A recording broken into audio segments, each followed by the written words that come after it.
Bom dia a todos. É com muita alegria que eu abro essa mesa, que chamamos Federico Fellini Outras Imagens. Alegria porque estamos revisitando Fellini, eu e Ana, que fomos pesquisadoras do Fellini na época do doutorado, e sobretudo neste ano, que é o ano em que se comemora o centenário do Fellini.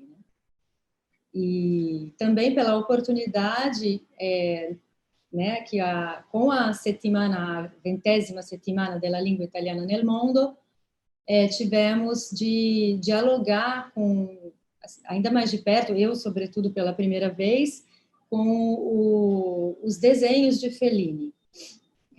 O título da settimana, como sabemos, né, é L'italiano tra parola e immagine, graffiti, illustrazioni, fumetti.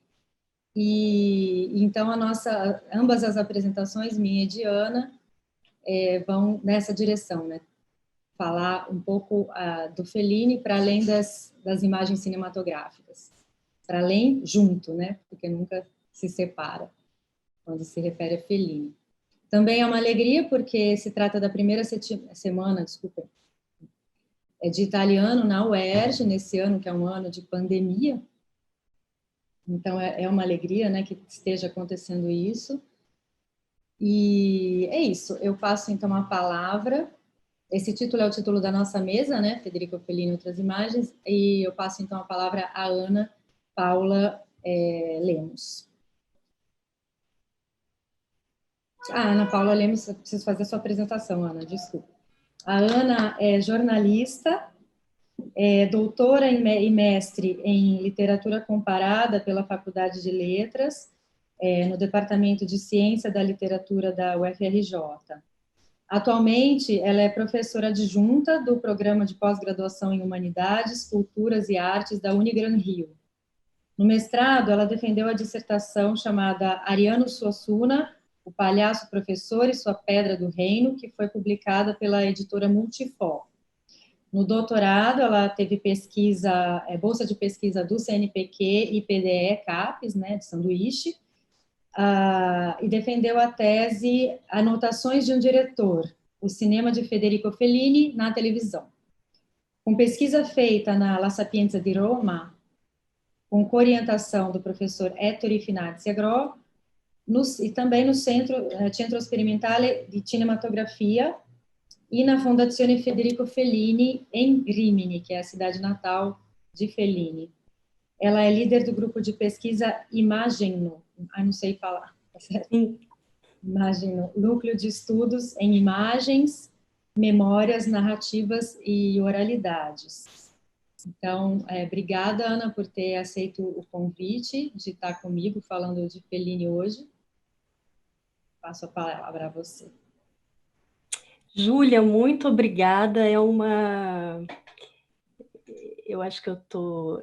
Estão me ouvindo bem? Sim, sim.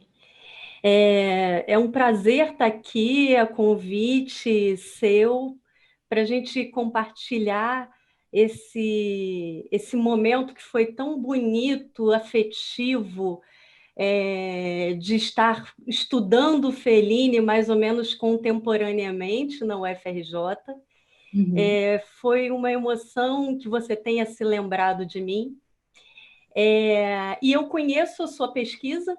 A sua pesquisa trata do primeiro Fellini e você hoje está debruçada num panorama sobre Fellini que está para além do cinema, enquanto eu fiquei com foco no último Fellini, naquele feito no projeto Block Notes de um Redista e fazendo a crítica à televisão.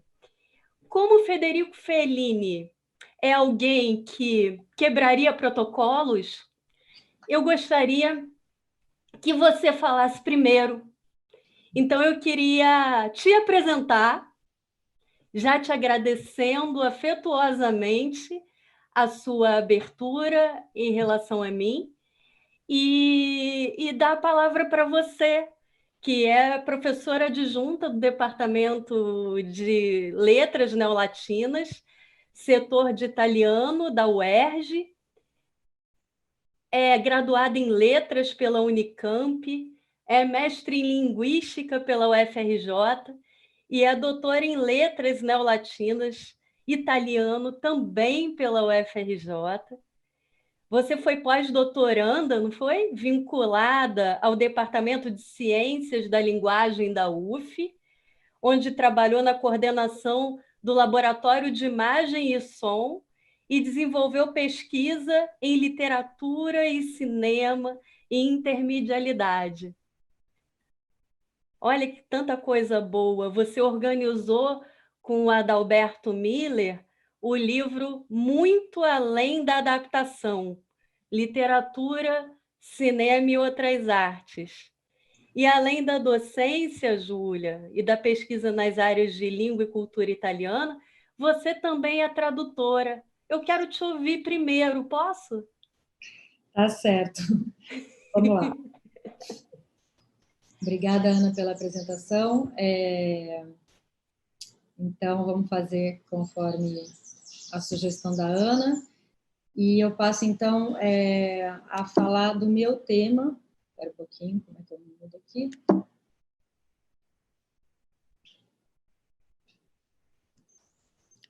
Pronto. A minha fala de hoje, eu intitulei Fellas, Federico Fellini antes e depois do cinema. Quando eu falei das minhas alegrias por abrir essa mesa, eu esqueci de falar que, para mim, também é uma alegria esse ano voltar ao Fellini, né? Ele me abriu outras portas de pesquisa e interesse depois do doutorado. Eu me doutorei em 2010, 10 anos atrás. E aí, esse ano, aproveitando o centenário, eu voltei a ele e comecei a investigar coisas que eu conhecia muito pouco dele. E uma delas é uma tradução de um livrinho, que depois eu vou apresentar no meio da minha fala. Mas, então, o que eu trago hoje para vocês é uma reunião de material que eu acho importante dar a ver, né? Porque é um material difícil de se encontrar, que se acha só ou com muito material sobre o Fellini ou em exposições, que é o material gráfico dele, principalmente o da juventude, né? Então, por isso que eu intitulei Antes e Depois do cinema eu explico mais para frente, e vamos lá. Bom, vou começar lendo um pouquinho. Algumas das imagens cinematográficas de Federico Fellini fazem parte do repertório não apenas dos italianos, mas também e sobretudo daqueles que amam o cinema. O shake branco no balanço suspenso, o olhar desolador, algumas vezes de alegria infantil, da clownesca Gelsomina, o encontro de Silvia e Guido na Fontana di Trevi, são imagens que compõem a história do cinema mundial. Como explicar essa força das imagens de Fellini? Aí eu trago Italo Calvino, em um texto bastante conhecido, chamado Autobiografia de um Espectador, em que ele abre esse livro do Fellini, Fazer um Filme, que é um dos principais escritos que o Fellini deixou sobre o próprio cinema, né, sobre o cinema em geral, mas sobre o próprio cinema principalmente. É um texto bastante bonito, respeitado, e nele Calvino fala um pouco sobre o cinema em geral e bastante sobre o cinema de Fellini. E ele diz, aqui a gente está vendo em italiano, eu vou ler a tradução da Mônica Braga em português desses dois trechos. A força da imagem nos filmes de Fellini, tão difícil de definir por não se enquadrar nos códigos de nenhuma cultura figurativa, tem suas raízes na agressividade redundante e desarmônica da gráfica jornalística. Aquela agressividade capaz de impor a todo mundo quadrinhos e vinhetas que, quanto mais aparecem marcadas por uma estilização individual, mais são comunicativas para a massa. Na mesma página, ele diz também: o que tantas vezes foi definido como barroquismo de Fellini encontra-se na prática constante de empurrar a imagem fotográfica para a direção que, do caricatural, leva ao visionário.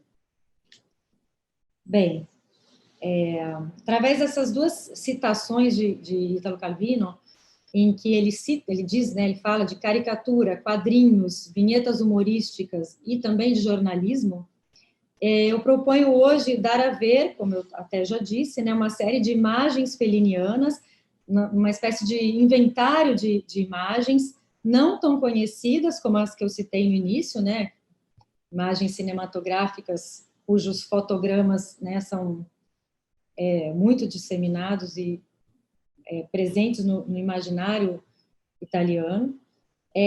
Então, eu vou dar a ver essas imagens que não apenas convivem, imagens de desenho, sobretudo, né, usando um termo que englobe todas, não apenas convivem com Fellini durante toda a sua vida, mas também mostram o que para ele acabou sendo um ponto de partida de uma estética, ponto de partida de uma textualidade e também de uma visão de mundo. E tudo isso está lá nas origens do seu fazer artístico, né? Então, eu vou começar já com as imagens. Aqui a gente vê uma caricatura de Fellini, né? Feita por Fellini. Como se vê, ele nasceu com a vocação do desenho. Essa imagem é de 1937. Então, acho que essa é 38 e a seguinte é 37. Desde cedo, ele esboçava figuras e isso fazia parte do seu cotidiano, como nos conta ele próprio e também o seu biógrafo, né, Túlio Kesic. E também outros estudiosos dele, como, por exemplo, Vincenzo Mollica, que trabalhou muito debruçado sobre os desenhos de Fellini.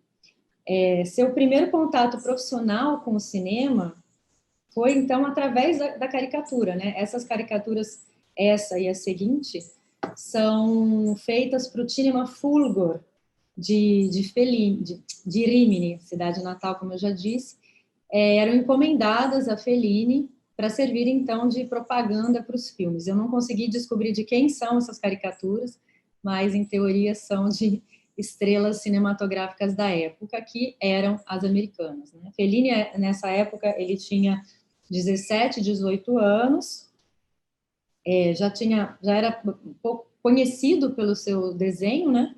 Ele tinha, inclusive, uma lojinha, né? La Bottega dei Ritratti, que ele abriu com um amigo pintor chamado Denis Bonini. Então, a lojinha dos dois chamava Febo. Fellini Bonini, né? Nessa época, então, Fellini tem essa primeira, digamos assim, primeiro contato profissional com o cinema e também com a publicidade, né? Uma publicidade bastante inofensiva, se a gente for pensar no Fellini lá do final do seu trabalho, que vai ser bastante crítico, né? A propaganda, a publicidade como um todo. Acho que a Ana talvez fale disso, né? Bem, então, esses dois desenhos, como eu falei, difíceis de encontrar, né? Esse trabalho que eu estou apresentando para vocês foi bastante artesanal também, de olhar na mini biblioteca que eu tenho, procurar cada desenho eu encontrei num livro diferente, não se acha na internet os desenhos mais antigos de Fellini, então achei bastante importante mostrar para vocês. Sobre o cinema, como eu falei, Fellini tinha um contato, Fellini, do grande cineasta, né, não tinha um contato tão íntimo com o cinema. Isso a partir de uma expectativa que se tem normalmente dos grandes cineastas, né, de grandes cinéfilos. Então, ele diz aqui, não ia muito ao cinema, na maioria das vezes não tinha dinheiro, não me davam. Além do mais, no cinema que frequentava, o Fulgor, de Rimini, sempre se apanhava. Nos assentos populares, aqueles logo em frente, a tela, feitos de bancos quebrados, as cenas de aventura e de guerra desencadeavam emulações ainda mais selvagens, entre gritos, sapatadas na cabeça, fugas para baixo dos bancos e a intervenção final do Lanterninha. E aí, isso está no Fazer um Filme, e no outro livro dele, Sono un gran bugiardo, ele fala uma outra, né, dá um outro lado da experiência cinematográfica juvenil dele. O cinema americano representava uma realidade outra, que mandava embora o tédio, a miséria da vida provinciana de uma pequena cidade italiana, a monotonia, o interminável inverno e a neblina que tornava insuportável ir à escola. Era possível sobreviver justamente porque a América, sobreviver, né, no fascismo, Fellini cresceu no regime fascista, né, em tudo que ele, em tudo que se desdobra nele, né, a grande repressão, castração até. Ele diz, era possível sobreviver justamente porque a América nos mandava filmes em que víamos um outro modo de vida, um outro país, um outro lugar onde as coisas eram feitas com um alegre sentimento de aventura. Bem, em Roma é que Fellini vai ter contato maior com o cinema. É claro que aqui ele via filmes, né? Quando ele é perguntado sobre suas influências, ele cita Eisenstein, Chaplin, sobretudo, Buñuel, mas ele vai ter mais contato com o cinema como espectador e não vai demorar para ir para o mundo do cinema nos primeiros anos de Roma. Voltando, então, às imagens felinianas da juventude. Peraí, como é que eu faço para outro slide?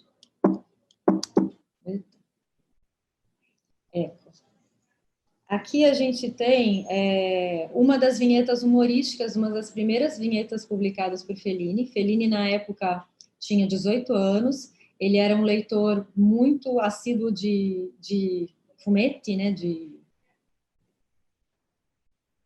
histórias em quadrinhos, e que naquela época vinham, sobretudo, num suplemento do Corriere della Sera, que era o Corriere dei Piccoli, e para o qual Fellini mandou vinhetas humorísticas que foram publicadas. Essa é uma delas, né?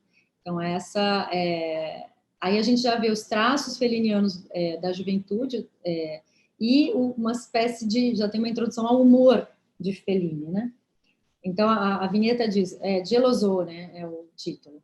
Il marito, e quando fai il salto della morte sul trapezio non c'è bisogno che tu stringa tanto forte le mani di Giorgio, hai capito? Bem, um humor, né, de certa forma, primário, uma grafia dos desenhos que contém uma certa ingenuidade, a meu ver, uma certa... bom, ele tinha 18 anos, né? Um pé na infância ainda, né? Se a gente pega desenhos de crianças, a gente talvez não estejam muito longe disso, mas a gente vê por esse e por outras das vinhetas que ele publicou, que já dá para falar de uma identidade visual que ele imprime, né? Já uma assinatura.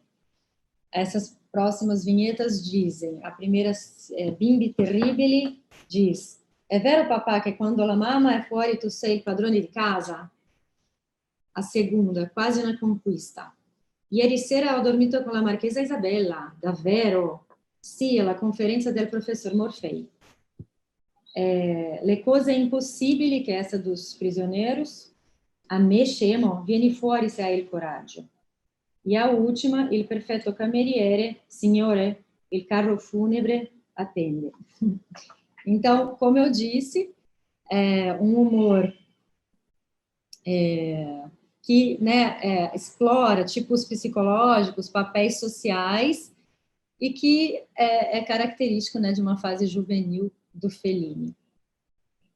É uma série de 15 vinhetas que ele consegue publicar no Corriere dei Piccoli e que foram reunidas numa edição da revista Marcord, que é uma publicação lá da Fondazione Fellini. Eu comprei quando eu fiz doutorado sanduíche lá e trouxe, e é nela, sobretudo, que eu estou achando esse material, né, que compõe a iconografia feliniana. Bom, aqui é uma outra vinheta humorística, mas aqui, com ela, a gente já dá um salto, né? Fellini já está em Roma e já trabalha para o jornal humorista, semanário, na verdade, satírico, chamado Marco Aurélio, que tinha bastante prestígio na época, e ele consegue rapidamente, então, se tornar jornalista, de alguma forma. De alguma forma, não, jornalista. A gente vai ver que não só vinhetista, digamos assim. Então, essa aqui diz, il pignolo, o la borsa o la vita. Quale borsa? Di pelle? Una borsa di studio? Una borsa di canguro?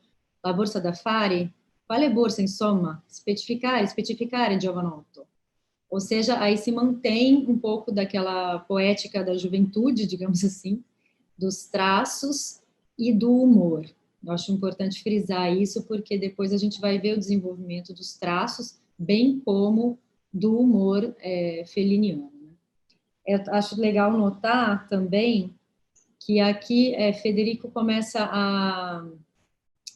Eu não sei, eu não lembro se eu falei, nas primeiras caricaturas ele assina Fellas, que é daí que vem o título da minha fala, né?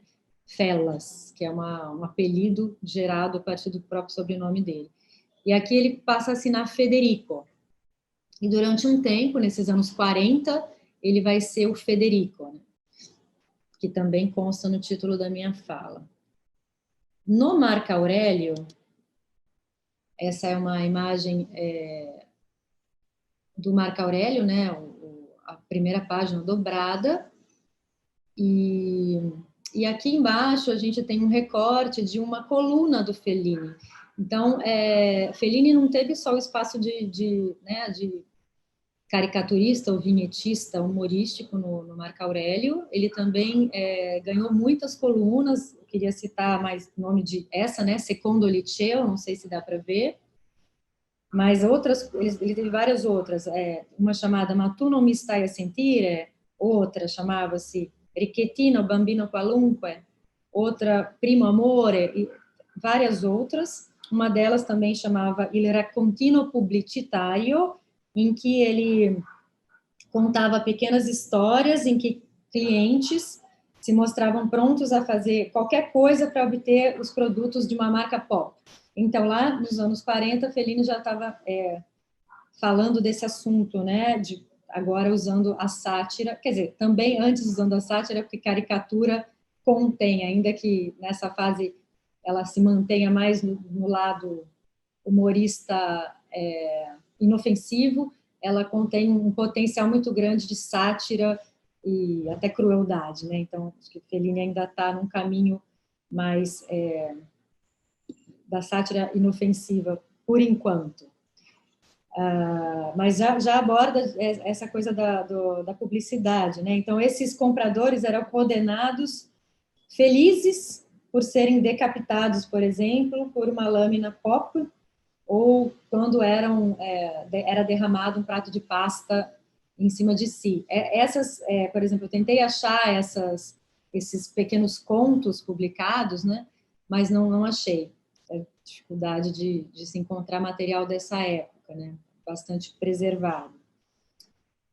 Aqui na próxima, esse é um detalhe dessa coluna que aqui está recortada, que é o início dessa coluna, né? Em que ele diz, começa, né? São pontos escolares, né? O nome já diz, secondo liceo.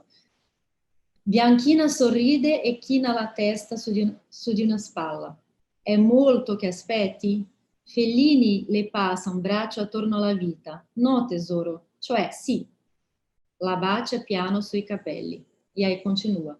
Eu achei bacana mostrar, porque, ou seja, com 20 anos, Fellini já está abordando, né, a vida no Secondo Liceo, que é uma coisa que todo mundo conhece, que ele vai, né, abordar, pelo menos lá no Amarcord.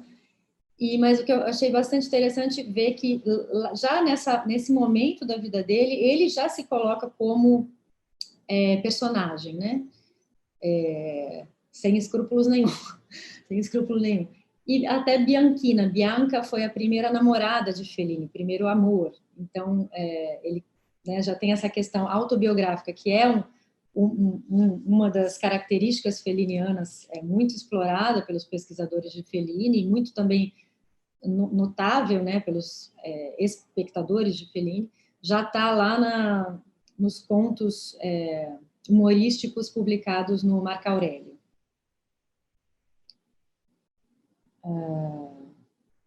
Aqui é uma outra vinheta parecida com as anteriores, só que já num outro jornal humorístico chamado Il Travaso della Idea. Também de Roma, que a gente já está lá mais para 1945, 46, e diz, né, a vinheta, la moglie, no, no, non farmi quella faccia, il signore in politica la pensa esattamente come te. Aqui eu achei interessante para comentar, né, ver essa vinheta, porque ele faz como eu falei antes, né, um humor baseado em um tipo psicológico ou social, que é o político, né, muito ferrenho, defensor de uma ideologia, que é uma crítica que vai se fazer muito a Fellini, de justamente não ter tomado posição política clara numa época em que os intelectuais todos estavam fazendo isso, né? Hoje, olhando Fellini, todo mundo sabe que ele tinha uma posição antifascista muito evidente, mas na época ele não tomou, e eu achei interessante ver que ele abordou isso, pelo menos nas piadas inofensivas dele, digamos assim. Essa aqui é uma última tirinha que eu vou mostrar, acho que é a última que eu vou mostrar, também publicada no Il Travaso della Idea, que é essa sem fala, né? Chama Storielline di Federico, ele continua assinando Federico, se chama Il Professore, e a gente vê aí o professor lendo um livro, passa uma mulher bonita e ele se vira, mas não deixa de tirar a cara do livro. Então, outro tipo social aí que ganha a ironia de Fellini.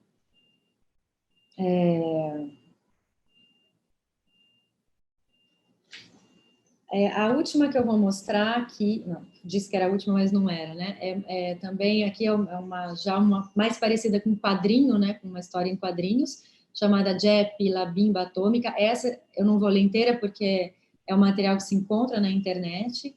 Ele faz essa brincadeira, Jeppe, la bimba atômica, né? Brincadeira com la bomba atômica, o italiano permite isso. E aqui a gente já vê uma outra forma, um outro formato, né, que é o quadrinho que tem embaixo uma espécie de narração, né, um narrador que faz narração com rima, né, isso não é invenção feliniana, mas é um gênero que ele também praticou, né, então, e aí aqueles formato que a gente já conhece, de fala de personagem ou pensamento de personagem. Então, eu vou ler só as duas primeiras, a parte de baixo, para vocês ouvirem a rima, né? Então, diz, l'avventura tragicomica della Jeppe, bimba atomica, che si inizia, dirlo vale, con l'usata paternale. Della Jeppe il cuoricino, per quell'uomo così piccino, moço é próprio. Ai, não estou conseguindo ler. Moço é próprio da pietà, questo é quanto se vedrà. Então, a narração dialoga com o quadrinho, com a fala, o pensamento do quadrinho anterior. E assim continua de uma forma bastante... Sempre com aquele humor, né? Aqui, infantil mesmo, porque se fala de criança, e usando da rima, fazendo, digamos assim, eu trouxe para apresentar esse Federico Fellini um pouco literário, né, que eu comecei mostrando com os continhos publicados, essa incursão nas rimas, e aqui eu queria apresentar esse livrinho que eu falei que eu comecei a traduzir esse ano, né, um livro que eu tenho desde a época do doutorado, enfim, um projeto que está um pouco estagnado por conta da quarentena e das tantas dificuldades que ela nos impõe, mas que é um livrinho bastante curto, pequeno e curto, de 60 páginas, que mantém esses traços todos que eu venho apontando com as imagens que eu estou mostrando, né? Tanto o desenho, quanto, não sei se dá para ver bem, do Pasqualino, mas de qualquer forma dá para ver aí na tela, e o humor também. Sobre o Pasqualino, eu coloquei aqui uma explicação, um trecho que está no prefácio, um texto de apresentação do livro, escrito por Beniamino Plácido. Ele diz: testa ovale, tre ciuffi di capelli, um naso a patata e il fisico smilzo. Descrição do Pasqualino. E poi una cronica in sicurezza. Così si presenta il mio amico Pasqualino, personaggetto che esce dalla fantasia del Fellini poco più che ventenne. Un buffo alter ego, protagonista di un racconto accompagnato da 12 vignette, vou mostrar duas apenas, che vide la pubblicazione per la prima volta, si ipotizza, tra il 42 e il 46. Não se sabe exatamente quando foi publicado esse livro, ele foi reencontrado em Porta Portese, que é uma feira livre de antiguidades, mas na verdade de tudo, né, que tem em Roma. Não lembro o nome da pessoa que encontrou, mas enfim, a Fondazione Fellini reimprimiu esse livrinho em 97, se eu não me engano. Eu achei interessante, porque eles não só mantêm, é quase como um ponto de união entre o que Fellini vinha fazendo antes como desenhista e o que ele começa a fazer como narrador, né? E já observando com mais clareza um Fellini cineasta, digamos assim. Então, a própria apresentação fala do alter ego, né? Que a gente sabe que é uma constante, nem sempre, mas é presente num filme, um Fellini mais maduro, né? Por exemplo, com mais clareza no 8,5, 8,5 no filme. E aqui eu trouxe também essa primeira frase do livro, que é essa, que está entre aspas: una volta, lo conoscevo allora da qualche giorno soltanto, Pasqualino mi disse di aver fatto un strano sogno, que é digamos assim, a característica feliniana mais apontada, me parece, que é o Fellini onírico, né? O sonho, que vai estar presente em diversos sentidos no Fellini, né? Tanto o sonho de um mundo de liberdade, né? Como ele fala quando ele fala do cinema americano, né? Um mundo de liberdade, diferente do fascismo. O sonho que ele reproduz na tela, né? Em alguns filmes. O sonho dos seus desenhos, do Librone dei Sogni, que eu vou mostrar daqui a pouco. Enfim, é parte da estética feliniana até o sonho. Essa é uma outra imagem do meu amigo do livrinho, ele meu amigo Pasqualino, que, segundo esse apresentador do livro, é um pequeno conto, né? Na verdade, são 13 pequenos contos interligados que definem um retrato cômico, grotesco, existencial desse personagem. E, segundo eu não sei se estou de acordo ainda, mas segundo esse analista, do próprio Fellini, né? Como eu li no começo, existe essa possibilidade de se falar do livro como pela chave do alter ego, né? Do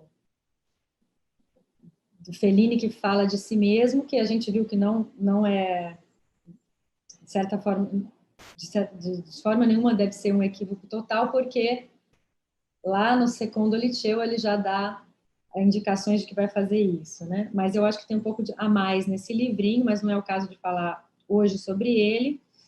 Mas uma outra coisa que ele diz de importante, que é essa figura do Pasqualino, ele vai dizer, è una di quelle figure che appartengono alla genia degli esclusi, di cui ha dato esempio di massimo grado, tra quelli letterari, lo scrittore triestino Italo Svevo. Então, os excluídos, né? Que, por exemplo, Pasolini no cinema vai abordar bastante, e até o Fellini no início, né? Se a gente pensar no Bidone, Il Bidone, no La Strada mesmo. Enfim. Bem, com o Pasqualino, eu finalizo uma primeira parte, digamos assim, da minha fala, que é justamente mostrar esse Fellini juvenil, que tem esse traço específico, tem esse humor específico e tem essa entrada na narrativa particular, que essa parte é uma parte que eu quero explorar melhor. E por que eu digo isso? Porque o que eu vou mostrar agora já faz parte de, digamos assim, eu separei, tentei organizar, né? Desenho feliniano, como é que eu posso dar um panorama? E aí eu já vejo agora 3 categorias de desenhos que são mais conhecidas, né? De Fellini. E aí eu trago menos exemplos, justamente porque são mais conhecidas e também porque mais encontráveis, né? Mais facilmente encontráveis, e já porque também já fazem parte de uma etapa da vida do Fellini em que ele está mais maduro, né? Um cineasta já de grande portata, né? Reconhecido. E a primeira das categorias é a dos desenhos feitos para filmes, né? Antes, durante, depois. Aqui eu trouxe um bozzetto per il film Intervista, de propósito, porque eu acho que a Ana vai falar de Intervista, que é um dos filmes do final da carreira do Fellini, né? Acho que é 87, esqueci, não tenho certeza do ano. Mas para mostrar que, bem, aí são outros desenhos, né?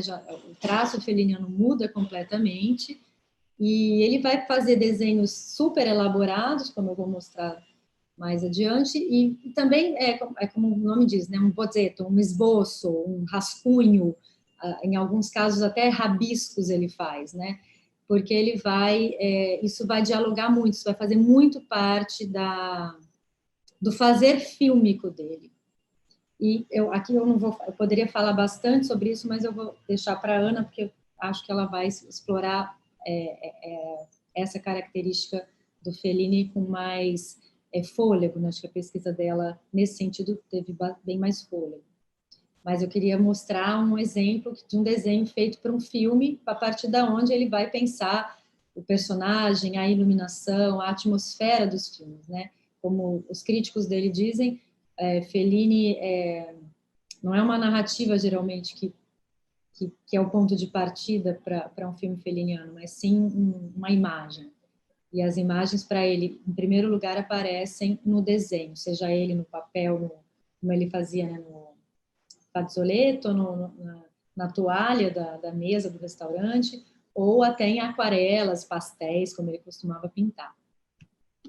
Aqui, uma outra categoria de desenhos muito conhecidos dele, né, sobre o qual os pesquisadores se debruçam bastante, é o Librone dei Sogni, o livro dos sonhos do Fellini, que é esse aqui. Essa é a versão pequena do livro, existe uma grande mesmo, em que foram reunidos os desenhos que ele fez a partir dos anos 60. Ele sofre uma crise de criatividade, que a gente vai acompanhar junto com o Otto Mezzo, né? E ele começa a desenhar os próprios sonhos. Então, a gente vê aqui desenhos bastante elaborados, né? Que são para uma terapia, digamos assim, mas que não deixam de fazer parte da vida, não só pessoal, mas também artística do Fellini. Então, aí a gente tem 2 páginas. Eu peguei uma página, assim, que eu achei bastante característica. Então, são desenhos acompanhados de textos. Aí ele coloca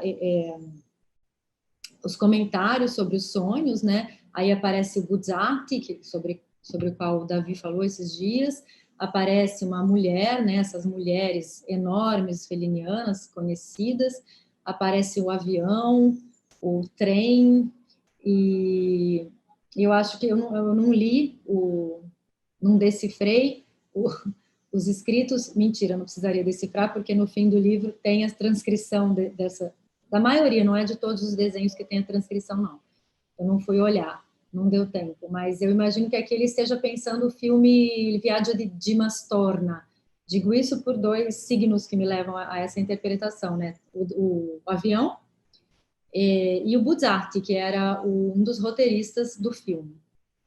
Esse filme, vou falar dele rapidamente, ele virou um romance, né, porque ele não foi filmado. Segundo Vincenzo Mollica, ele é um filme não filmado mais famoso da história do cinema e que vai virar, como a gente vai ver agora, uma história em quadrinhos, um HQ mesmo, né?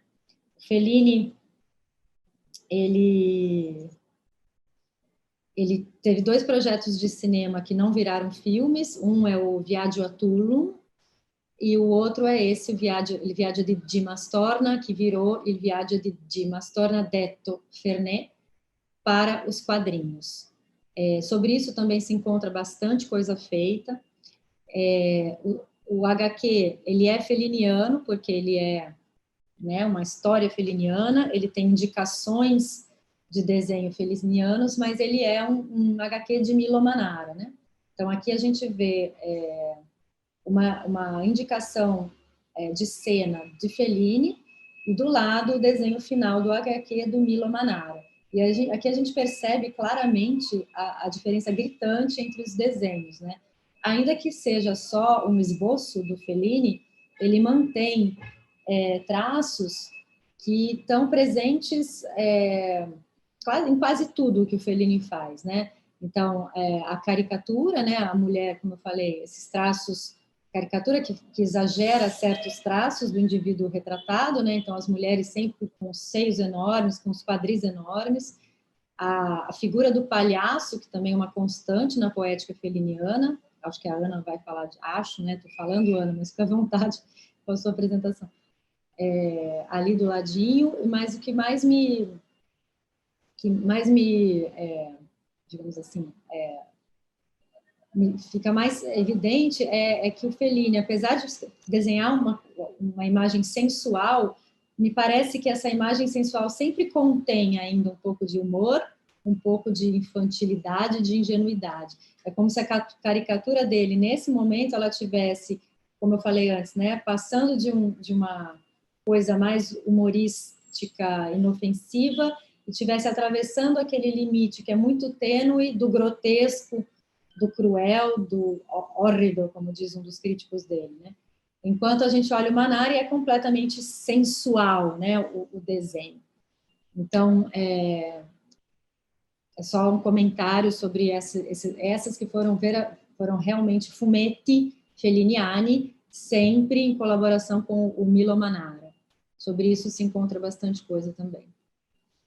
Bem, para ir chegando na conclusão da minha fala, eu já falei muito, chegando na conclusão, eu trouxe aqui duas falas de dois críticos sobre Fellini. Eu vou ler só a segunda, porque eu acho que eu já exagerei no tempo. O Franco Angeli diz: La caricatura è l'inizio di una riflessione sullo spettacolo come principale fonte di ispirazione, da cui scaturiscono figurazioni sorprendenti, impreviste, risoluzioni narrative, illuminazioni fantastiche.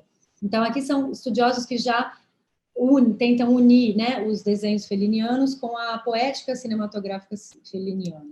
E aqui o Bondanella, que é um outro pesquisador muito respeitado de Fellini, vê nos quadrinhos algumas coisas da técnica da escrita felliniana, né? E aqui escrita entre aspas, porque eu estou falando mais da escrita fílmica, né? Então ele fala do tratamento episódico dos filmes, né? Mais claramente a gente vê isso em alguns filmes, por exemplo, La Dolce Vita, vem na minha cabeça Roma, Amarcord, que são mesmo episódicos, e ele relaciona isso às HQs, né? Ai fumetti. É um modelo narrativo que segundo ele tem um pé lá nas origens de leitura, né? Na herança cultural de Fellini, né? Aí ele fala a narração cinematográfica, como eu já até falei sobre isso, né? Ela é prioritária, a imagem é prioritária e não o diálogo. Tanto é que há uma preferência de Fellini pela dublagem, né, do Piaggio, alla presa diretta. Para ele, segundo Bondanella, è una necessità poetica, una decisione stilistica che teneva separati immagine e diálogo. Não sei se todos sabem, mas Fellini, quando filmava, não fazia os seus atores decorarem as falas. Eles muitas vezes filmavam falando 1, 2, 3, 4, 5, 6, 7, 8, 9, 10, 11, 12, e depois as falas eram acrescentadas, e Bondanella analisa como isso sendo realmente uma preocupação muito maior realmente faz sentido, né, com a atuação, ou seja, com aquilo que vai ser dado às vistas, né? A fala depois é dublada, e Pasolini também fazia isso, né? Nos filmes dele, preocupado com a imagem. Bom, eu ia mostrar o depois, né, no meu título eu coloquei Fellini antes e depois do cinema. O depois que eu queria trazer era justamente as publicidades que Fellini fez, mais para o fim da vida dele. Enfim, o momento que ele teve que se dobrar, né, fazer projetos para televisão, que saíram filmes maravilhosos, como a Ana vai mostrar, mas eu disse se dobrar porque Fellini não gostava, né, de se esperar, né, da mídia televisão e de tudo que nela vinha sobretudo de interrupção com relação à projeção dos filmes. Essas publicidades, elas são muito fáceis de encontrar na internet. Essa da Barilla, se eu tiver, ela dura 1 minuto, acho que eu vou mostrar. Mostra sim. Tá. E as outras, se vocês quiserem, da Campari, Banca de Roma tem 3, se eu não me engano. Só para dar um salto, né, e finalizar com uma imagem cinematográfica de Fellini, mas que dialoga muito com o que eu venho falando. Deixa eu mostrar aqui, então. Eu vou interromper o compartilhamento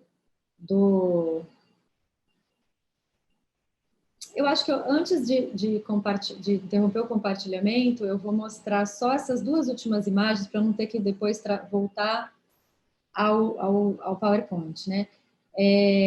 Aí eu vou fechar minha fala com o spot publicitário.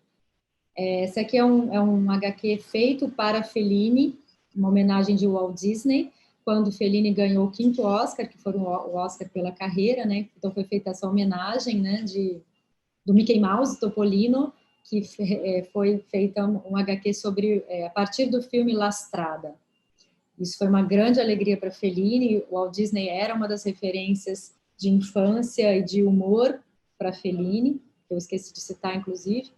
E para finalizar, sem finalizar, eu trouxe essa última imagem. Fellini não gostava da palavra fim, né, e não a usava nos seus filmes, então eu achei bacana finalizar com um retorno, né? É o Topolino, ele ritorno alla dolce vita, que é uma outra história, um outro HQ. Esse parece que foi publicado só em 2012, e para mostrar, né, que Fellini não tem fim.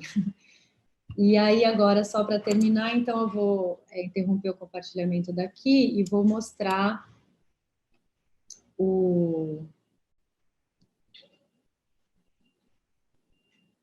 spot publicitário da... Deixa eu achá-lo, peraí. Do Barilla. Barilla como acho que todos sabem, é uma marca de massas italianas, né? E Fellini foi contratado, então, para fazer, e eu acho que esse aqui resume bastante, dá o tom... Como é que eu acho? Dá o tom felliniano para o final dessa minha fala e para o início da fala da Ana. Vamos lá, deixa eu ver se eu consigo. Ah, não, tem... O que vocês estão vendo?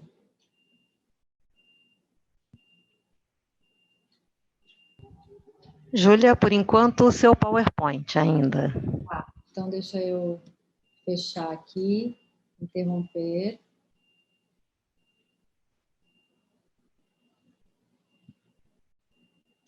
Vou fechar esse PowerPoint para não dar problema.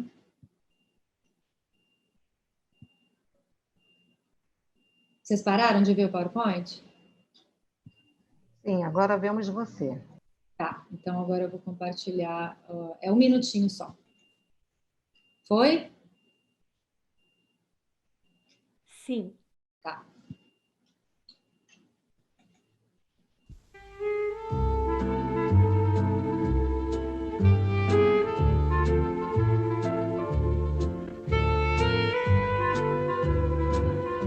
Buonasera, signora.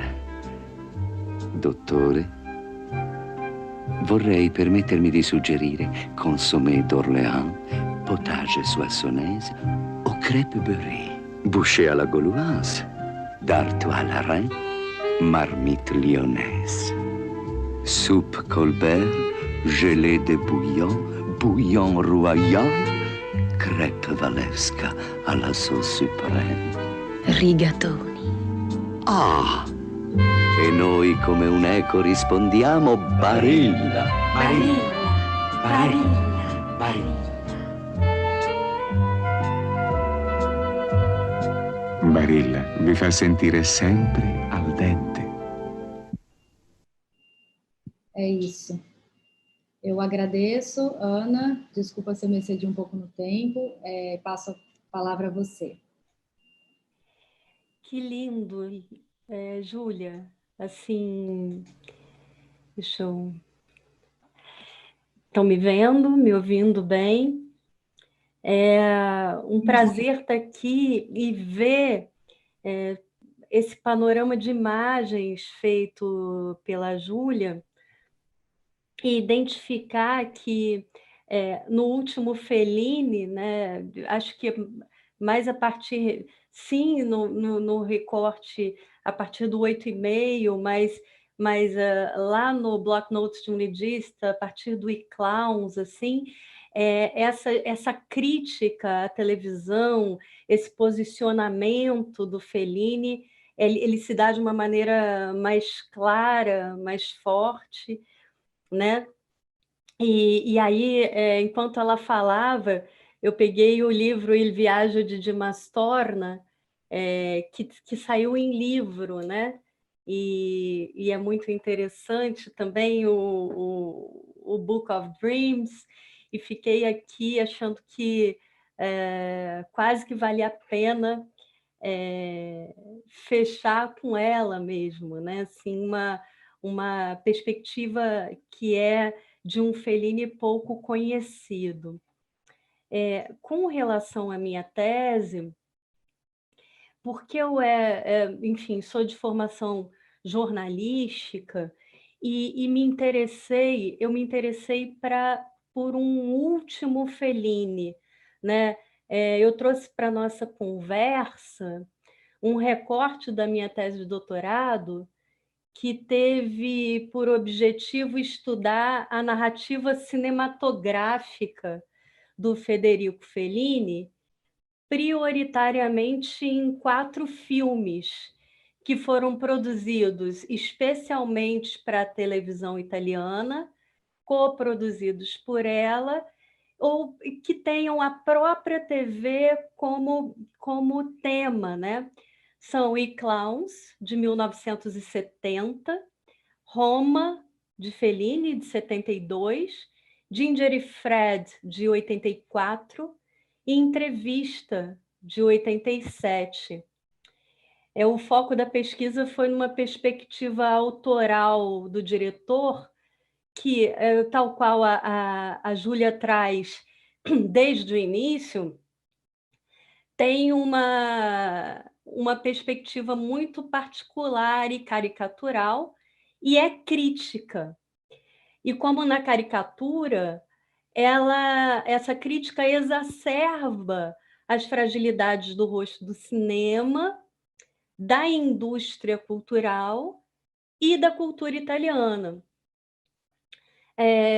Eu fiz, naquela época, um close reading das anotações originalmente direcionadas ao projeto Block Notes de um Legista, de 1965, dos roteiros originais dos filmes, que eu busquei em Rimini, né? Dos textos avulsos e alguns desenhos que estabelecem uma arquitetura muito reveladora a partir do não filmado, né? Aquilo que não filmado virou filme, as inspirações do que já estava em outras mídias e que foi retratado no filme, né? O Fellini, nesse período, pensou nas questões de vida e morte, me parece, né? Em variadas medidas, desde 65. Eu diria que, quando ele escreve com Dino Buzzati o roteiro Il Viaggio de Dimas Torna e não filma, ele parece não pensar em outra coisa que em um filme feito do outro lado da vida, como em A Divina Comédia de Dante Alighieri. Eu trago um pedacinho do Auerbach. O Auerbach diz: o outro mundo é para Dante a verdadeira realidade, ao passo que esse, a maneira neoplatônica, existe apenas como sombra dos futuros. E o outro lado da vida, o cinema, para Fellini, é também a verdadeira realidade, um lado que ele mesmo redesenha no estúdio e projeta na tela, o seu mundo real reconstruído. Uma reconstrução que não é, no entanto, uma pura nostalgia do passado, né? Assim como diz a Júlia, e diz, olha, alguns vão dizer que tem uma nostalgia, uma perspectiva do sonho, mas uma tentativa de congelar o tempo, de redimensionar as fragilidades de um homem sacro-profano que transita pela sociedade contemporânea dele, do espetáculo. Nesses 4 filmes, né, e Clowns, Roma, Ginger e Fred, Entrevista, a partir da década de 70, me parece que ele falou de um purgatório que é viver no século XX de inautenticidades, de mortes anunciadas e de superficialidades.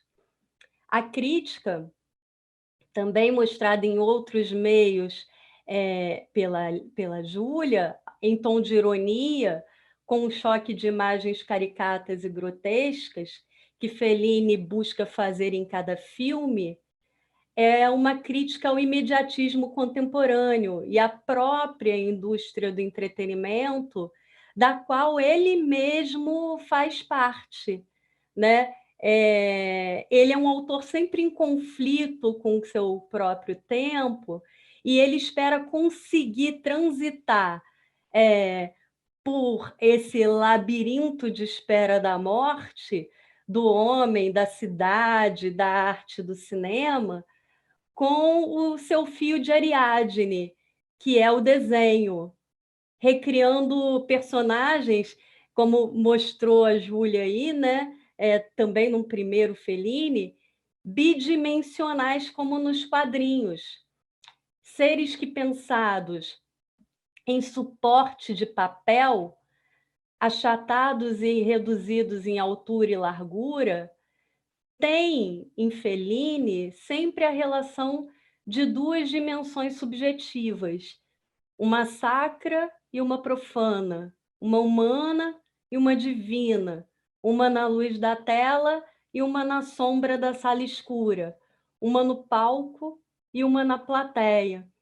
São personagens que, montados sempre em contrastes de termos, estão em iminência de morte, que é a experiência limite. Uma experiência que, no ponto limite, separa essas dimensões, o humano e o divino, o sacro e o profano, a luz e a sombra, o eu e o seu duplo, o palco e a plateia, em estrutura narrativa crítica e desenhista da criatividade contemporânea.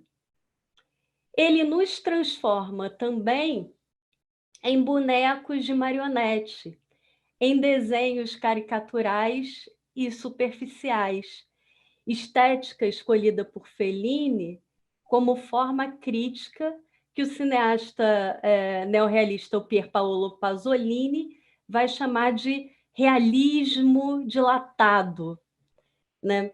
A proposta de análise dos filmes feitos para a TV, restabelecendo a arquitetura do filmado e do não filmado, a reconstrução do mundo no cinema, tomando como base a estrutura em papel, é entender a crítica felliniana como uma crítica à impressão de consciência, de objetividade e iluminação, uma espécie de riso debochado diante da prepotência do homem contemporâneo de achar que tudo pode ser iluminado e entendido, e diante da sua inconsciência da própria superficialidade, da própria fragmentação. A luz no cinema do Fellini é expressionista. No livro Fare um Filme, que a Júlia trouxe, né, também, escrito por Fellini em 80 e editado no Brasil em 94, como fazer um filme, ele fala sobre a luz como ideologia, em Testemunho que revela seu tom expressionista.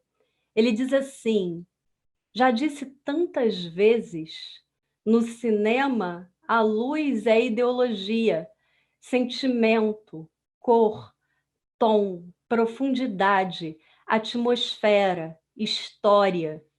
Ela faz milagres, acrescenta, apaga, reduz, enriquece, anuvia, sublinha, alude, torna acreditável e aceitável o fantástico, o sonho, e, ao contrário, pode sugerir transparências, vibrações, provocar uma miragem na realidade mais cinzenta cotidiana.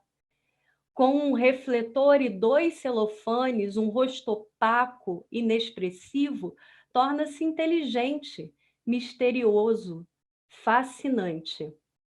A cenografia mais elementar e grosseira pode, com a luz, revelar perspectivas inesperadas e fazer viver a história num clima hesitante, inquietante. Ou então, deslocando-se um refletor de 5.000 e acendendo-se outro à contraluz, toda a sensação de angústia desaparece e tudo se torna sereno e aconchegante. Com a luz se escreve o filme, se exprime o estilo. Fecho aspas.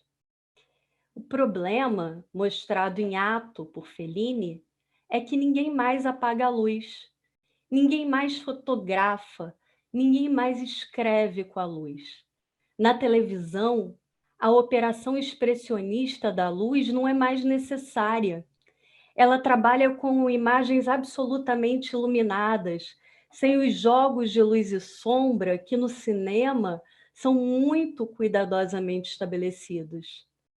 Nessa medida, a TV, entendida como olho de vidro do mundo acelerado contemporâneo, produtora de um entendimento parcial e nunca pleno do mundo fragmentado dos acontecimentos, é o objeto de crítica que serve como álibi para questões universais do último Fellini. Nesse sentido, a minha conclusão foi que o Fellini era o cartunista dos neorrealistas. Alguém que faz do seu Estúdio 5, do complexo de Cinecittà, uma policlínica, uma espécie de hospital que reestrutura as imagens do seu pensamento, da sua memória, da sua recordação, do seu mundo. Um cuidado artesanal que inicia o processo de reconstrução, desconstruindo no texto estruturas pré-estabelecidas.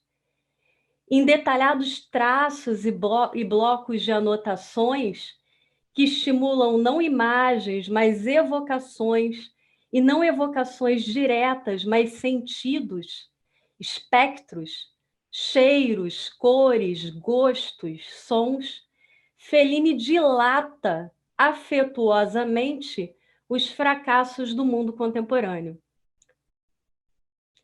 O pianista italiano Nino Rota, criador da maioria das trilhas dos filmes do Fellini, foi quem mais acompanhou os sentidos do cineasta. Ao trabalhar a trilha de E-Clowns, por exemplo, Fellini queria uma, abro aspas, evocação que não fosse assim, realisticamente evocativa, que não chamasse exatamente ao circo, mas uma espécie de recordação do circo, como se pode imaginar ser a recordação de uma criança. A perspectiva da criança, tal qual a Júlia mostrou, né, é crítica e é potente, não é inofensiva, né? Dou conta agora, diz ele, né, que isso será um pouquinho difícil, mas é exatamente para seguir essa operação que eu acredito ser bastante erudita do figurativo, dar um perfume de música do circo. Deve ser violenta e fracassada como a música do circo é. Deve permitir ser atenuada, mas sem perder violência. Como cineasta formado no neorrealismo do Roberto Rossellini e como caricaturista, chargista, jornalista do jornal italiano Marco Aurélio, né? Roteirista dos esquetes de humor que a Júlia, esse material todo a Júlia trouxe, né? Também de esquetes de humor para a rádio. Fellini desenvolve nos seus últimos filmes, no estúdio e na montagem, um cinema que tem inspiração de filmagem nas cidades. Cinecittà, a cidade do cinema, criada depois do bombardeio de 39, ao estúdio de cinema de Roma, e Rimini, a cidade em que ele nasceu e que foi totalmente bombardeada em 44, um ano antes do fim da Segunda Guerra Mundial, e 5 anos depois da sua mudança para Roma. Assim, tais cidades que tiveram que ser refeitas no pós-guerra, Fellini refaz em cada um dos seus filmes, em cenários, maquetes e personagens, os quais ele reposiciona na montagem, inspirado em um jogo de contrastes, de luz e sombra, de recortes e colagens, de figurações em quadrinhos. Todos os caminhos partem de Cinecittà, diz Giampiero Brunetta, professor de História e Crítica do Cinema da Universidade de Pádua, com relação ao neorrealismo. Todos os caminhos, então, retornam a Cinecittà no que se refere a Federico Fellini. Um caminho de inspiração em contraponto, em reflexo. Renzo Renzi, crítico cinematográfico, documentarista e escritor, afirma que Fellini é ele mesmo um espelho. Fellini, então, é um grande, às vezes entusiasmante espelho. Um espelho de condições de vida deterioradas que ele sabe reviver internamente porque ele mesmo se reconhece nela com seus instrumentos instintivos.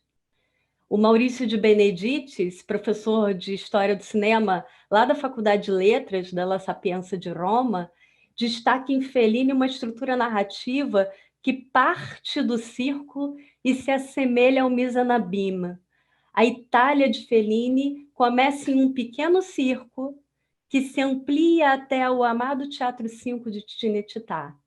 Por outro lado, Roma, e dentro dela Fellini, o microcosmo Cinecittà, que por sua vez traz por dentro o Teatro 5, onde se reencontram sua província de partida Rimini, a capital Roma e a Itália toda. É um fervilhar de presenças, rostos e corpos que chegam ao limite do humano em uma cena transformada ou demolida de eventos históricos e naturais. Fecho aspas. O espelho, que nos termos de Renzi é Fellini, é, portanto, fazendo uma ponte com o que também diz De Benedictis, aquele que explicita a si mesmo como elemento da obra, provocando uma autorreferência ao infinito, tal como vemos em imagens quando estão multiplicadas em espelho em paralelo. Uma sensação de abismo, um abismo para o qual o homem é puxado com força pelo pé, ao interno do engarrafamento e do aprisionamento terrível que é o espetáculo acelerado da contemporaneidade.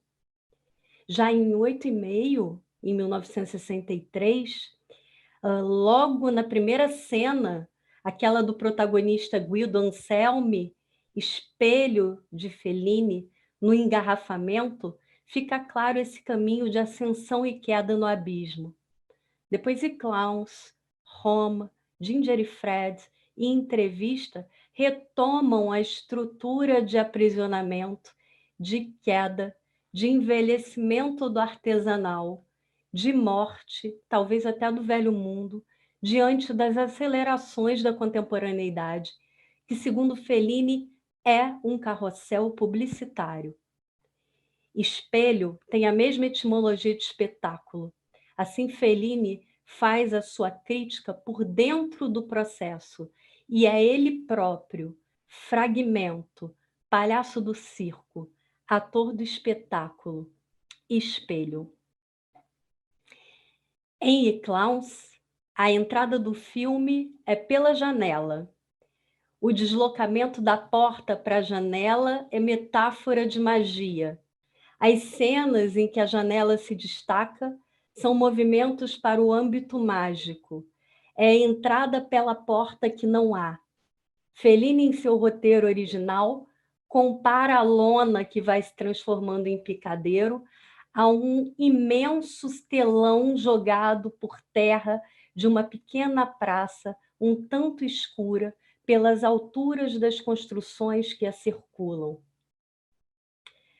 Fecho aspas.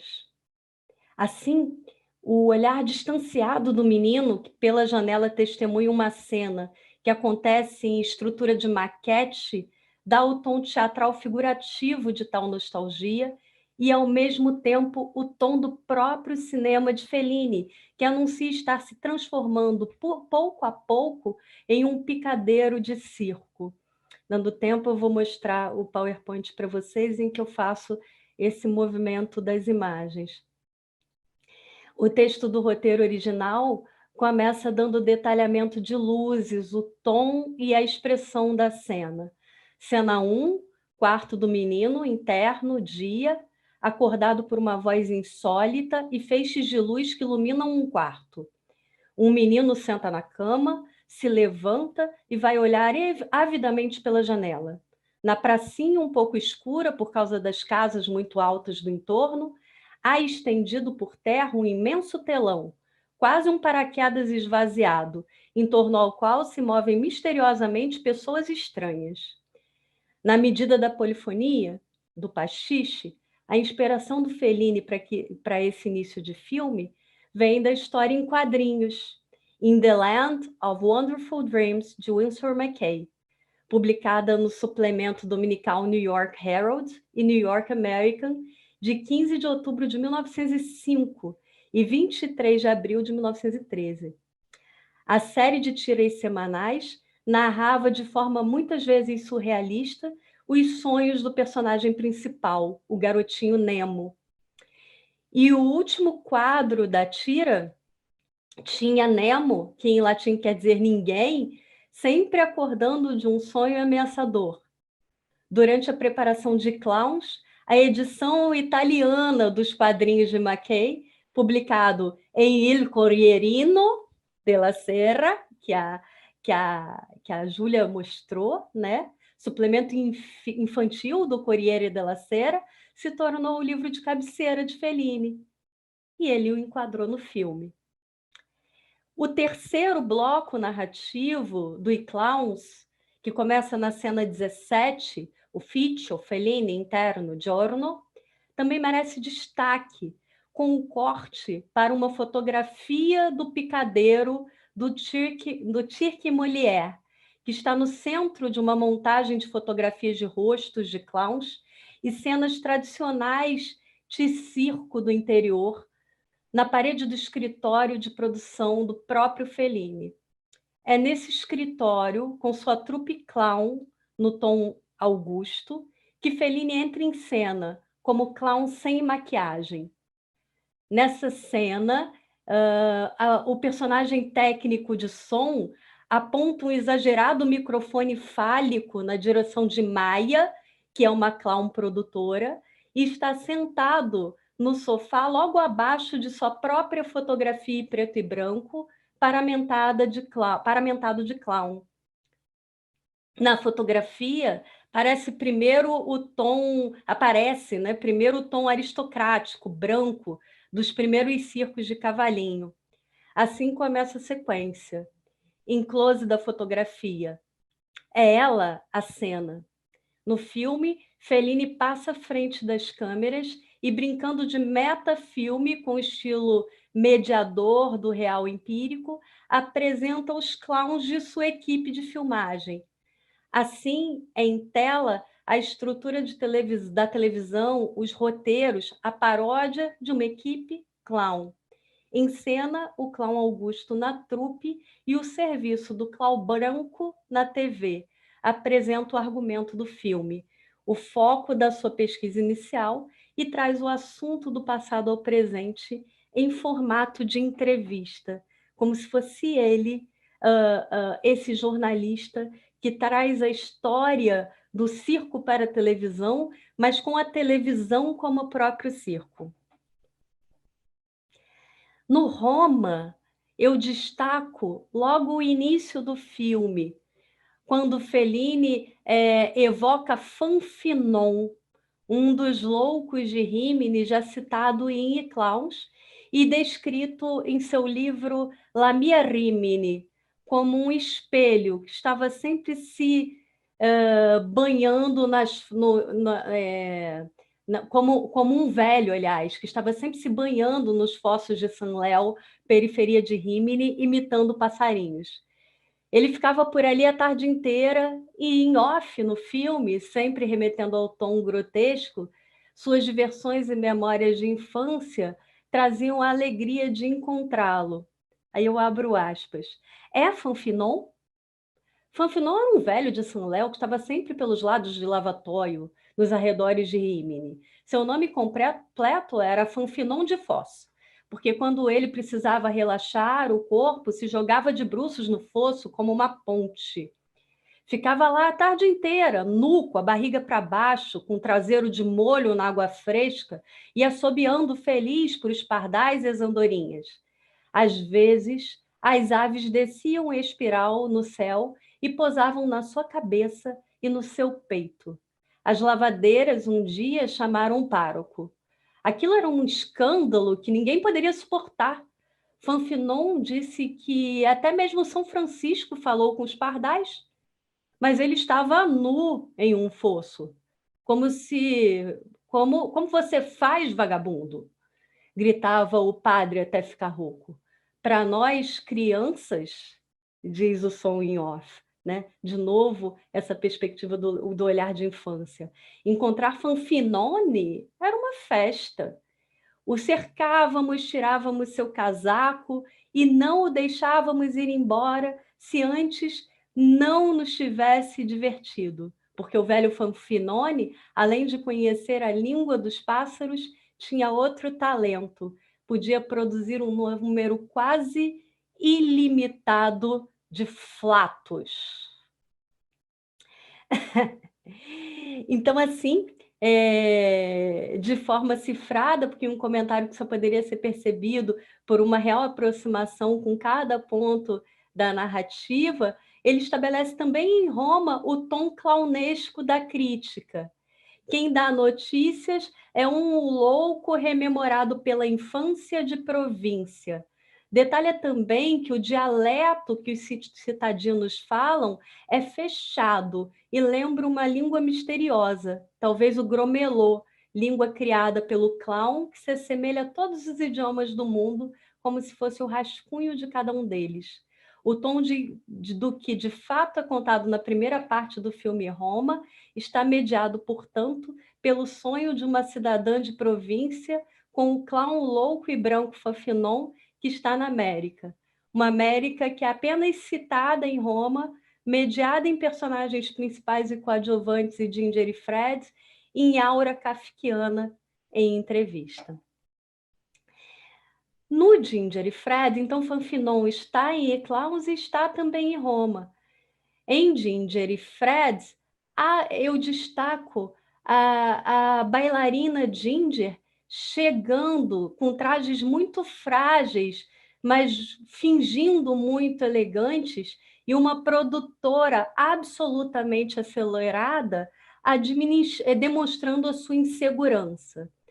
Começa o caminho da contradição na estação Termini e chega ao hotel.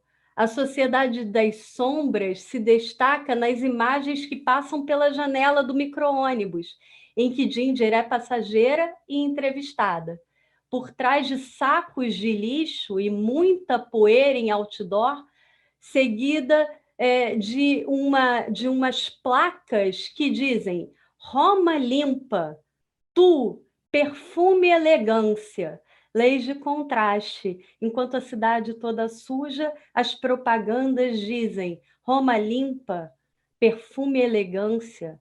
Ginger, em meio de tanta poeira e contradição, está encantada com o grande mito da televisão e é como se ela não percebesse o entorno. Mas assim que o micro-ônibus parte com Ginger, 2 sósias de Luchodala e um travesti, uma pequena televisão acoplada no painel do veículo revela o que está por vir. Uma marionete de Dante Alighieri está no ar e evoca um fragmento do canto 1 do Inferno de A Divina Comédia. No meio do caminho de nossa vida, achei-me numa fechada selva escura, tendo perdido a boa estrada, mas com o relógio bússola que nunca abandonei, reencontrei o caminho. O enquadramento fecha na mão impaciente da assistente de produção, que batuca o painel ao lado da pequena televisão com a imagem do boneco de marionete Dante, que parece mal acabadamente reproduzido da pintura de Sandro Botticelli em cenário de Gustave Doré. Uma evocação das artes plásticas, da pintura e da gravura na tela da televisão. Assim, Fellini evoca as artes plásticas e o clássico da literatura, mas o insere em um processo industrial publicitário de televisão que, além de tudo, deve sempre inserir propaganda em meio às narrativas que propõe. Não à toa, logo na primeira cena do filme, em primeiro plano, no quadrante inferior direito da tela, Fellini insere uma figurante tomando uma lata de Coca-Cola. No processo de inserção de pontos vermelhos em toda a cena, no capuz vermelho da produtora, nas mochilas, nas malas, nos casacos dos passageiros que chegam e passam pela estação de Termini. Pontos coloridos de arte em meio à publicidade, que no meio do processo traz Dante fazendo propaganda de relógio. Fellini, que demonstra constantemente esperança de saída, nessa fala imagética, crítica de angústia e aceleração, inicia a sequência de viagem até o hotel onde os simulacros se estabelecem. Começa a viagem pelo inferno dantesco.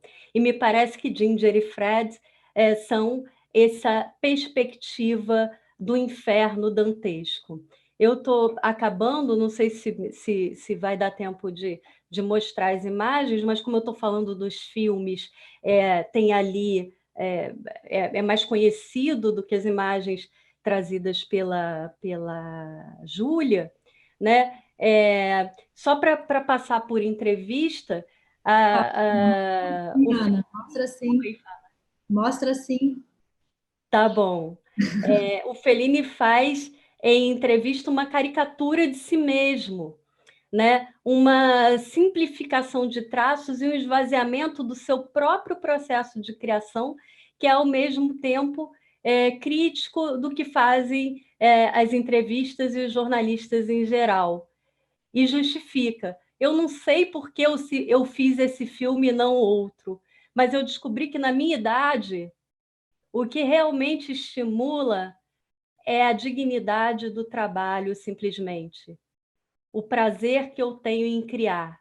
Eu aprendi a deixar o julgamento sobre o produto final para as outras pessoas, especialmente para o público.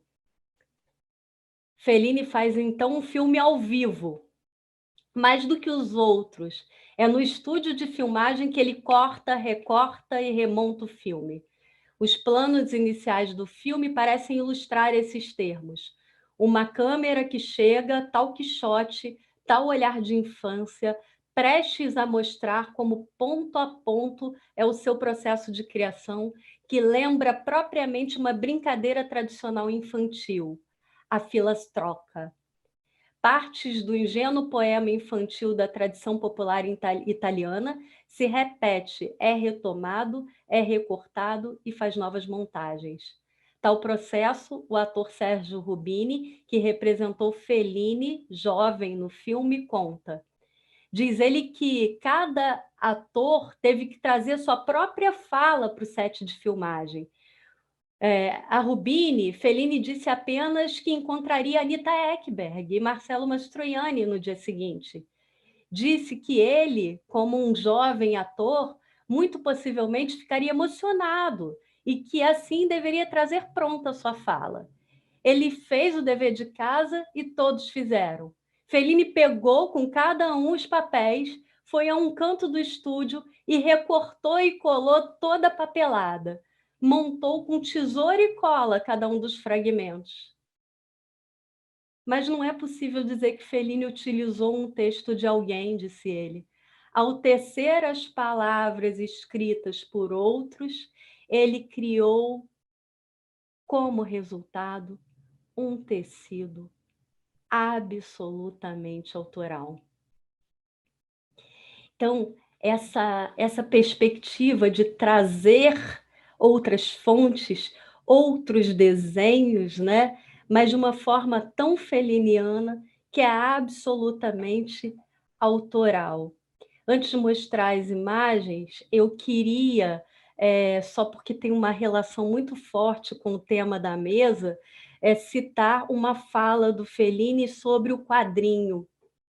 E ele diz assim: histórias em quadrinhos são a fantasmagórica fascinação daquelas pessoas de papel, paralisadas no tempo, marionetes sem cordões, imóveis e incapazes de serem transpostas para os filmes, cujo encanto está no ritmo e dinamismo. É um meio radicalmente diferente de agradar os olhos, um modo único de expressão. O mundo dos quadrinhos pode, em sua generosidade, emprestar roteiros, personagens e histórias para o cinema, mas não seu inexprimível poder secreto de sugestão, que reside na permanência e imobilidade de uma borboleta num alfinete. Eu queria mostrar, então, agora, deixa eu ver se eu consigo, um PowerPoint não tão lindo quanto o PowerPoint da Júlia, mas que traz algumas dessas referências que eu falei aqui. Então, deixa eu ver se eu consigo. Assim, vou dar share. Vocês estão vendo? Estamos sim, Ana. Então, aqui é a história em quadrinho, né, do Dominical, que foi inspiração do Fellini para o E-Clowns. Deixa eu ver se eu consigo passar para o próximo. Sim. Aqui, o próprio desenho do quadrinho e a cena inicial de Clowns. Estão vendo a semelhança, né, da cena de Clowns e o quadrinho. Aqui, quando eu falei da relação da fotografia com o filme, então aqui é o clown que faz o produtor no filme Clowns, e ele próprio em clown em fotografia, na composição da cena.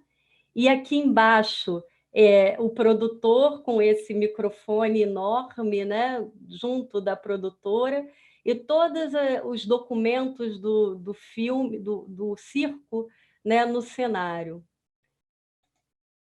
Aqui o desenho do Fanfinon, né, feito pelo Fellini, e o próprio Fanfinon como um clown em E-Clowns, como um clown louco, fugindo do manicômio para ir assistir ao circo. Aqui, a cena que eu descrevi para vocês, das ilustrações de Dante, né? Sandro Botticelli, Dante por Sandro Botticelli, e a cena do Gustave Doré. E aqui na televisãozinha, do lado da mão da produtora batendo, aparece rapidamente esse close aqui, que me parece remeter diretamente a essas imagens. Aqui, essa crítica à intenção, né? Como eu falei, a cidade toda suja pela janela do micro-ônibus. E aqui na propaganda, Roma pulita, profumo eleganza.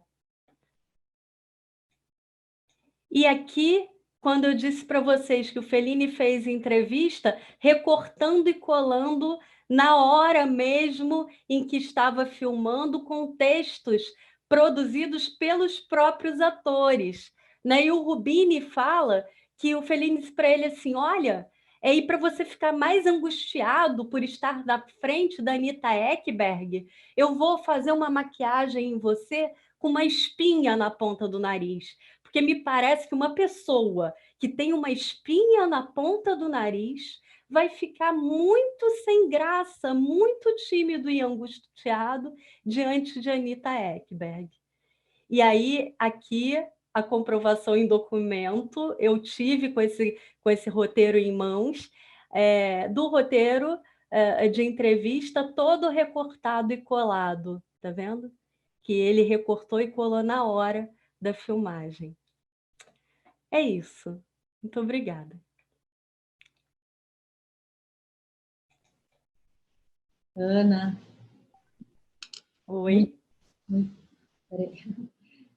Muitíssimo obrigada. Sua exposição foi linda. Que texto lindo. Queria já de cara perguntar se é a sua tese, se a gente tem acesso a esse texto, se você publicou. Parte da tese e está sendo preparada para publicar. Mas eu já publiquei vários artigos que são derivados dela. Ah, muito lindo o seu texto. Inclusive tem elogios aqui, deixa eu achar que me organizei. Você também tem, viu? Você estava elogiado o tempo todo, assim. Ah, sim, eu começo então agradecendo aos elogios a mim, que vieram de alunos, vieram dos colegas. Minhas alunas também dirigiram elogios a você. Deixa eu ler alguns dos elogios, então, aqui. Alunos seus, há uma aqui que eu perdi, mas fez um Alunos elogio. meus não conta, eles são todos puxa-sacos. O Wagner Valentim, na verdade, ele agradece à organização pela Semana da Settimana, né, que vai ser finalizada hoje à tarde. Obrigada, Edivaldo, Davi. Simone, minha aluna, agradece, elogia você. Nadine. Ana Glória, também minha aluna, agradece e elogia você. João Vitor diz para você que você emite emoção, muita emoção ao falar e que dá, inclusive, mais interesse na obra de Fellini. Seu jeito. Realmente, Ana, dá para ver a sua paixão por Fellini no seu texto, né? Eu acho que é o que a gente estava conversando do lado de fora. Pesquisar o Fellini misturou todo um processo de tempo de vida da gente. Acho que você sente isso também, né, Júlia? A gente foi lá. É tão visceral pesquisar o Fellini dentro de Roma, indo a Rímini, indo lá na Fundação Fellini, que a cada vez que alguém me chama para retomar essa emoção, fica uma coisa muito grandiosa, né? Assim. Verdade.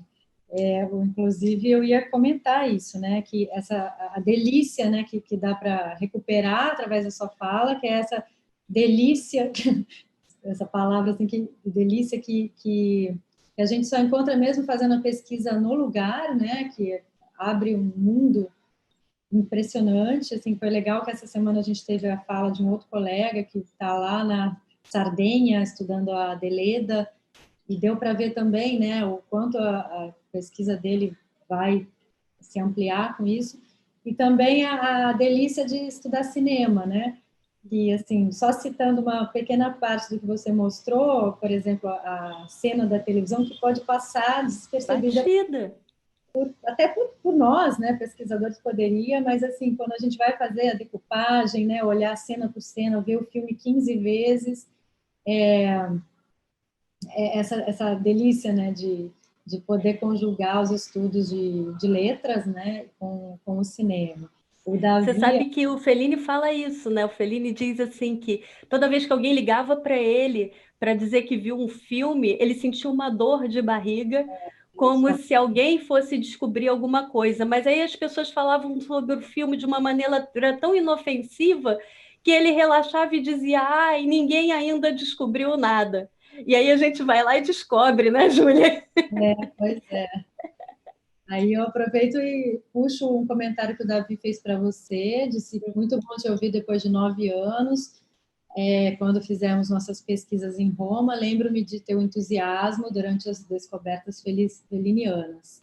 E realmente fica muito evidente isso na sua apresentação, muito, muito gostoso. Sim, o Davi estava comigo na mesmíssima época. Eu acho que você tinha voltado, não é, Júlia? Eu E tive a lá, gente, a gente foi, eu acho que um ano depois da sua volta. Mas a gente foi junto, né? Ele estava lá com a Elza Morante, também no mesmo olhar brilhante, assim, o Ettore, que é testemunha desse passional que a gente tinha com as pesquisas, e ele, com aquele jeitinho, dizia: calma, vamos lá.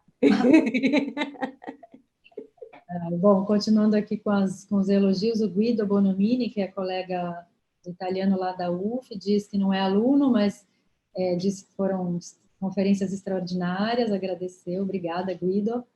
Marcelo Balbach, também chamou nossas apresentações de maravilhosas, muito obrigada. Marcelo, enfim. E aqui tem uma pergunta, peraí, o Edivaldo fez mais um comentário, depois vou responder uma pergunta que fizeram para mim. Edivaldo diz, certa vez Fellini disse a um jornalista francês que lhe perguntava sobre o sentido intrínseco dos seus filmes: não voglio dimostrare niente, voglio mostrare. O quanto essa fala define Fellini? Quer falar? Fala você e depois eu respondo a outra pergunta. Muita coisa, né? Ele fala: eu não quero demonstrar nada, eu quero mostrar, né? Eu costumo dizer que a crítica do Fellini está na cena, não na fala, né? A Júlia também falou isso, né? Se você ficar buscando a crítica do Fellini na fala dos personagens, dificilmente você vai encontrar. Você vai encontrar na cena, vai encontrar no entorno, né? Tal qual eu mostrei ali no Ginger e Fred, né? Se você ficar prestando atenção no diálogo, o diálogo te dispersa daquilo que aparece pela janela do micro-ônibus e que o Fellini diz: ninguém ainda reparou nada, ou que está no quadradinho da televisão que aparece 2 segundos enquanto a menina bate com a mão como produtora do lado da TV. Então, ele está ali, está mostrado, né? Tá no mise-en-scène, está na composição da cena, né? É certo. Eu vou, então, voltar aqui à pergunta que me fizeram. Elo Couto diz, pergunta, né? O que você acha que representa esse flerte com o grotesco no modo narrativo de Fellini, no tocante à crítica à sociedade italiana? Olha, eu acho que o grotesco no filme dele, nos filmes dele, né, na narrativa dele, ele pode ser uma estratégia discursiva de crítica à sociedade, como, por exemplo, eu acho muito claro isso no Amarcord, né, que ele fala de uma sociedade que vive, me vem a palavra em italiano, schiacciata dal fascismo, né, esmagada assim pelo fascismo, e aí critica algumas instituições tipo a escola, né? E aqueles professores, aquelas que são caricaturas, né? Praticamente, que beiram o grotesco mesmo. Então, eu acho que a crítica dele, ela é isso, né? Ela mostra o que é grotesco na vida real, mas que não aparenta grotesco, mas ele transforma isso imageticamente para talvez ficar mais claro para a gente, né? E eu acho que Fellini via o mundo de uma forma talvez diferente da gente também, né? Tem um vídeo dele, que agora eu não lembro qual deles né? Tem uma série chamada Felliniana, que eu ganhei do Giuseppe Ricci, lá na Fondazione Fellini, mas que eu descobri que tá online hoje em dia. Talvez seja lá, são acho que 9 capítulos, episódios, e Fellini diz, né, que ele estava em Cannes para receber algum dos prêmios dele, que eu não lembro também qual e ele diz que as pessoas o abordavam perguntando, né, eu não gosto dos seus filmes, você retrata só pessoas estranhas, e uma das pessoas que perguntou isso para ele era uma senhora que tinha um pingente no nariz, com um cachorrinho enfiado no bolso. Então ele diz, como assim, né? É só eu que estou vendo o que tem de grotesco por aí. Então eu acho que ele talvez enxergasse coisas, né? Todos dizem visionário, né? Tanto é que, como eu falei hoje, quando ele está começando a escrever, ele já está falando criticando a publicidade que vai estourar mesmo depois dos anos 50, né? Da forma como ele critica. Então, se eu entendi bem a pergunta, eu acho que esse flerte com o grotesco né, pode ser uma crítica, mas às vezes ele está, como o Edivaldo falou, né, simplesmente mostrando que no mundo tem muito de grotescos. Não sei se eu respondi, mas é isso. E, Ana, você quer complementar? Não, acho que é isso. E eu acho que mostrar o que tem de grotesco. Tem uma coisa do Pasolini, né? O Davi estuda o Pasolini também, né? Ele dizia: o Fellini tem um realismo dilatado, né? E ele tem, né? Ele tem uma. Eu me lembro muito da experiência de estar em Roma, na Bolsa Sanduíche, que eu pegava o metrô para ir lá para o final, eu morava no último ponto, e eu ia observando, tentando exercitar esse olhar feliniano, né? E quantas personagens felinianas entram naquele metrô, né? E a gente pensa que às vezes ele está exagerando, sendo grotesco. Mas acho que não, acho que ele está tendo uma perspectiva de um realismo dilatado. Ele destaca, ele sublinha, ele contorna, mas está lá. E o grotesco não aparece necessariamente pela caricatura, né? Eu lembrei agora do final de La Dolce Vita, que é inclusive uma cena que ele rouba do noticiário, né? Aquela cena da festa, aquela coisa, uma certa humilhação, né? Que as mulheres passam ali, ao mesmo tempo se expondo, e é grotesca mesmo, né? Mas sem caricatura, né? A caricatura no sentido mais lato, né? Então eu acho que ele tinha esse olhar assim muito analítico mesmo. Dessa fragilidade, né? Que tinha ali uma fragilidade-força, né? É muito paradoxal o Fellini, me parece. E como aproveitando esse exemplo que eu citei, né, que ele pegava muitas vezes noticiários mesmo de coisas grotescas, para continuar usando o termo, e colocava nos seus filmes justamente, né, porque ele queria mostrar o que tem ali de criticável, talvez, ou de pelo menos observável, né? Vamos olhar o que está acontecendo. E, Ana, você tem algo a acrescentar? Não, acho que é isso. Só agradecer. Você me fez muito feliz, Júlia, hoje. Eu fico feliz da gente ter se reencontrado dessa forma. Eu acho que eu vou encerrar, porque já está chegando perto de 2 horas de duração a mesa. Leonardo Sodré, sua pergunta sobre o livro Dei Sogni, eu acho que tem no Brasil, sim. Tem sim. Ó, Tem. Ah, o seu é... eu comprei no Brasil. The Book of Dreams. Sim. Então, mas deve ter em português também, eu não sei. Mas... Eu não achei, só tinha em italiano, esse é em italiano com as anotações em inglês. Não sei porque eu ganhei o meu lá na Itália, então não sei, Leonardo, mas acho que é fácil você descobrir. E o Guido diz Fellini é sinônimo de sobreabundante. Realmente.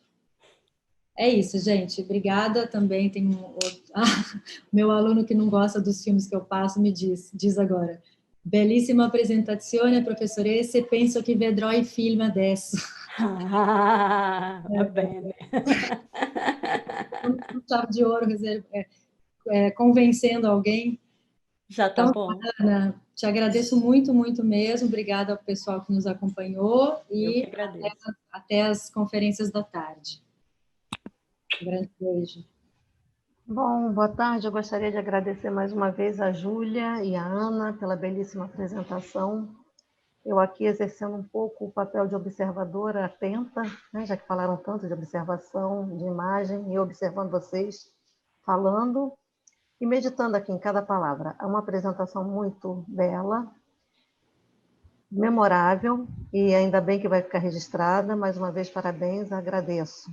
Obrigada. E agradeço a todos aqueles que estão presentes, nos acompanhando pelo YouTube, e convido a todos a retornarem às 2h30, quando teremos a conferência da professora Ivone Castilho Benedetti, com o título Do Clássico ao Dialetal, Caminhos de uma Tradutora, cuja mediação será feita por mim. Agradeço mais uma vez a presença, peço que todos voltem e encerro aqui a transmissão. Boa tarde a todos. Boa tarde. Boa tarde.